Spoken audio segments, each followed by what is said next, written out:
Bonjour à tous, c'est Lucie Joseph et on se retrouve aujourd'hui pour une nouvelle vidéo YouTube où on va traiter de l'obésité. D'où le titre Pourquoi suis-je grosse? Je vais vraiment aujourd'hui dans cette vidéo vous expliquer les réels facteurs de l'obésité et je vais un petit peu développer à travers ça sur ce sujet. L'obésité concerne aujourd'hui 17% des adultes français, donc je ne parle pas de surpoids, je parle réellement d'obésité. 39% des adultes dans le monde sont en obésité. Selon l'Organisation mondiale de la santé, donc l'OMS, 39% des adultes dans le monde sont en surpoids et 13% sont obèses. Les cas ont triplé depuis 1975.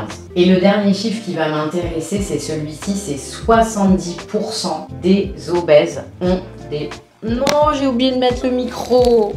Bon, je le mets maintenant, c'est pas grave, ça fera un petit passage rigolo dans la vidéo. Donc, je reprends sur la dernière phrase. 70% des obèses ont une famille qui est elle-même en obésité, donc des parents qui souffrent déjà d'obésité. Donc, c'est vraiment ce pourcentage-là qui va nous intéresser. Je vais un petit peu à l'encontre de tout ce que j'ai lu sur Internet pour vous faire cette vidéo, ce sur quoi je me suis documentée, donc l'OMS également. Je suis allée sur le site national de la santé, etc.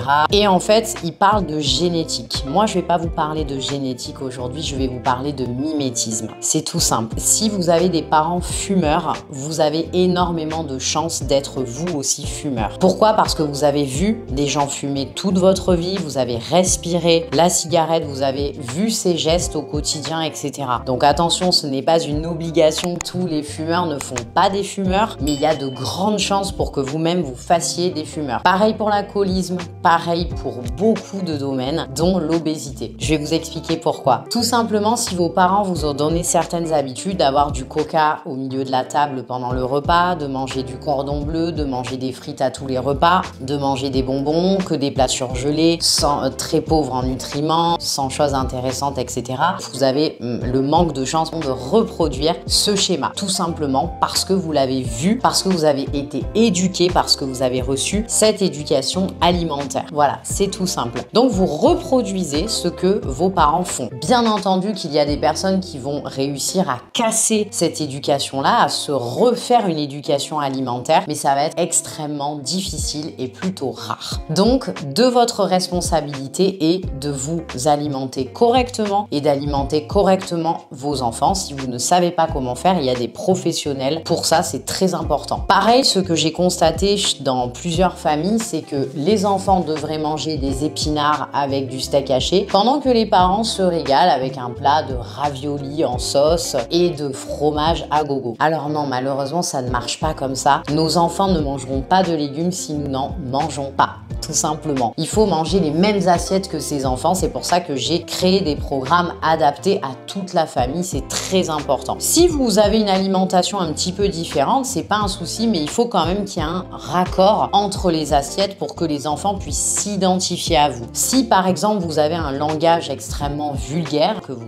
dites des gros mots tous les 2 mots, vous avez aussi énormément de chances que vos enfants fassent la même chose. C'est exactement pareil pour l'alimentation. C'est pour ça qu'on a aussi cette responsabilité-là que d'éduquer alimentairement son enfant pour son bien, si on veut lui faire du bien, si on veut qu'il s'en sorte bien, qu'il soit en bonne santé. Et on parle même pas de physique, on parle de santé. Parce qu'il faut savoir que dans tous les chiffres que je recherchais, j'ai quand même vu des chiffres accablants sur le diabète de type 2, les cancers, etc. Tout ce que l'obésité peut provoquer. Alors bien sûr, ce n'est pas la seule addiction qui provoque des maladies, mais elle en fait grandement partie et elle touche un maximum de population. On n'est pas du tout sur les mêmes chiffres au niveau de plein d'autres addictions. Donc c'est pour ça que c'est très important. Donc c'est vrai que ces dernières années, avec le body positive, le fait que les marques mettent en avant l'obésité, les vergetures, etc. Alors sachez que c'est purement marketing. La majorité des marques font ça aujourd'hui pour attirer l'attention, pour aussi avoir plus de clients, donc il ne faut pas être dupe. C'est une méthode marketing comme il y en a plein d'autres. Alors pas pour toutes les marques évidemment, mais de plus en plus plus de gens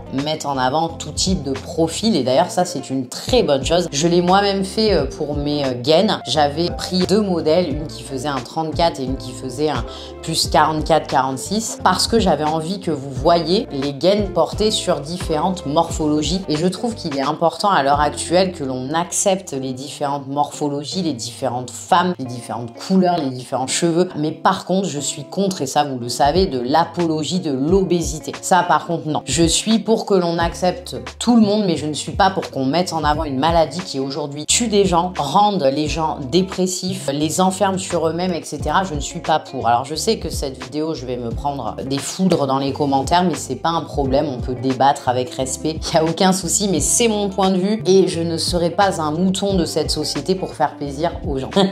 Voilà, je resterai sincère et honnête dans mes avis. Je voudrais juste vous dire un truc pour ceux qui pensent à l'inverse de moi, et vous avez le droit. Donnez une baguette magique, mais vraiment, à 10 personnes qui font plus de, allez, on va dire, plus de 100 kilos. Et vous leur dites qu'elles ont la possibilité, en faisant un petit cling, de devenir plus mince. Donc par contre pas le terme maigre parce que j'entends souvent ce terme là, plus maigre, non, on parle juste de plus mince, plus affûté, ou qu'elle pourrait perdre 10, 15, 20 kilos. Vous pensez sincèrement que ces personnes là ne vont pas prendre la baguette et s'en servir? Bien sûr que si, parce que ce serait hypocrite que de dire qu'aujourd'hui ce n'est pas plus difficile d'être obèse au niveau de la société, de l'acceptation des autres, au niveau de l'essoufflement, du sport, des maladies, trouver un travail, voilà, faut pas se leurrer, faut juste être un petit peu honnête, s'il vous plaît. Voilà, faisons preuve d'honnêteté. Maintenant, les différences, c'est aussi ça qui fait la richesse et la beauté d'un monde. Moi, je n'aimerais pas que tout le monde fasse un 34, un 36, soit affûté, taillé dans la pierre. J'aime qu'il y ait des femmes musclées, des femmes rondes, des femmes minces. Voilà, après, je ne suis pas du tout pour l'apologie de la maigreur non plus, et ni de l'anorexie, hein, puisque c'est aussi une maladie, donc pas du tout. Mais par contre, je souhaiterais qu'on soit dans un monde un peu moins hypocrite et en meilleure santé surtout. Parce que là, on va à des catastrophes depuis le Covid avec toute la sédentarité et le monde dans lequel on vit où on est de plus en plus sédentaire. Je pense qu'on va à des catastrophes petit à petit dans les 20 prochaines années. Je sais pas ce que les pourcentages vont nous dire, mais sincèrement, je pense que là, il est vraiment temps qu'on se réveille et que l'on éveille les consciences. Alors, il n'y a pas deux groupes, hein. Il n'y a pas les obèses contre le reste du monde. Moi, je suis pour qu'on s'allie justement ensemble contre ça, mais aussi ne pas en faire l'apologie, ne pas le mettre en avant comme une fierté, parce que ce n'en est pas une. Je suis désolée. Faut pas en avoir honte, mais il faut pas en être fier. Il faut se battre contre une maladie. C'est comme si on mettait en avant les alcooliques. Je suis désolée, mais non. Je pense que personne serait d'accord avec ça. On met en avant l'alcool, évidemment, puisque ça reste un produit marketing, etc., qui se vend, qui est légal, comme on va mettre en avant des gâteaux, par exemple. Mais ça veut pas dire qu'on doit faire l'apologie de l'obésité ni de l'alcoolisme. Voilà. Et c'est pour ça, par exemple, que les publicités contre les cigarettes n'existent plus en France. Il y a plein de choses comme ça où tout le monde a été d'accord, tout le monde s'est dit ah oui, c'est génial, augmentons le prix des paquets. Par contre, quand ça touche à l'obésité, bizarrement, j'ai l'impression qu'on se bouge beaucoup moins parce que ça reste quelque chose qui est légal. On pourra pas rendre le sucre illégal, hein, ça c'est pas possible, parce que il faut savoir que il y a aussi une responsabilité de la part, certes, des industriels, ça on est d'accord, la sédentarité actuelle, la dépression, il y a plein d'autres choses. Mais par contre, vous, malgré le fait que les industriels essaient de nous empoisonner, on a un cerveau qui fonctionne. Donc à nous de le faire fonctionner, à nous de lire les étiquettes, à nous de prendre ce temps-là, à nous de manger moins pour manger mieux. Parce que j'ai aussi des gens qui me disent oui mais ça coûte très cher de manger sainement. Non, parce que tu vas manger moins en fait. On n'est pas obligé de manger dans des quantités comme on peut le voir actuellement, il y a des quantités astronomiques. Non, si tu manges dans des quantités raisonnables, tu verras que tes courses ne te coûteront pas si cher. Ce qui coûte cher, ça va être les coca, les alcools, les chips, les machins, tous les trucs qu'on ajoute.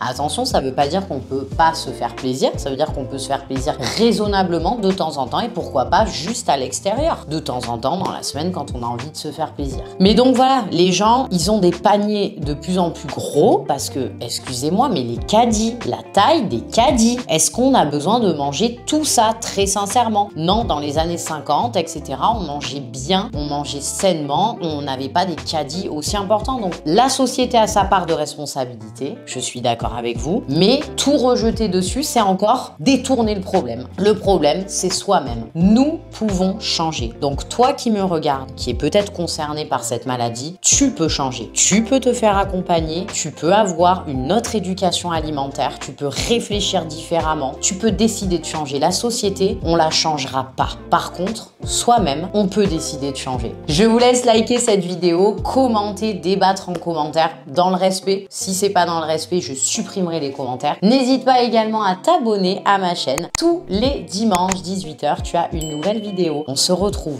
la semaine prochaine pour le dernier Body Bomb vlog. C'est ça, pour le bilan final et je vous dévoilerai le programme suivant. Je vous fais de très gros bisous et je vous souhaite une belle soirée.